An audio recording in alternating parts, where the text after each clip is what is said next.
I first met Sherlock Holmes at 27 years of age. Despite his youth, I must say his behavior was quite strange. His fingers were encased in sticking plaster all the time, and he took a most unhealthy interest in morbid crime. The day that he turned 28, I vividly recall that date. I gave to him a lovely humidor, but he'd rather keep tobacco in a Persian slipper than a tin. I swore I'd never give him anything more.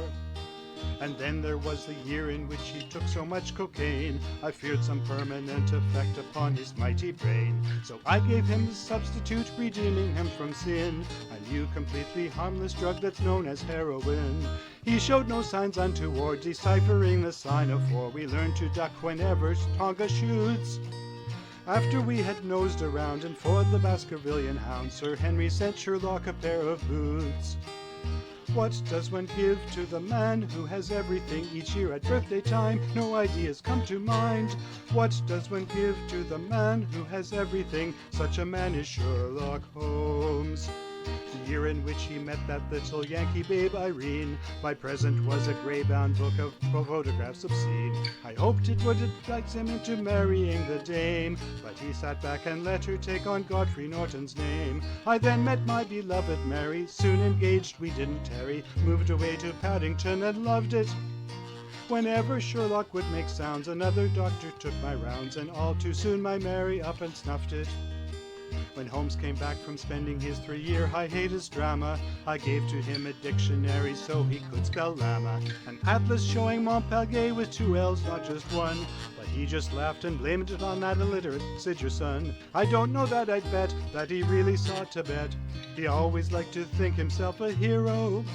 It might have been a screen for a link-up with Irene, and the evidence is seen in Baby Nero.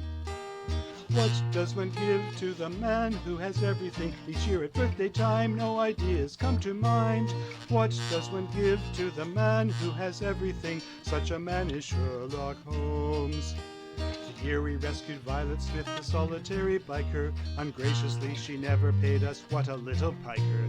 That kind of thing will happen no more, for as I have vowed, I hung a sign on our front door, no peddlers allowed.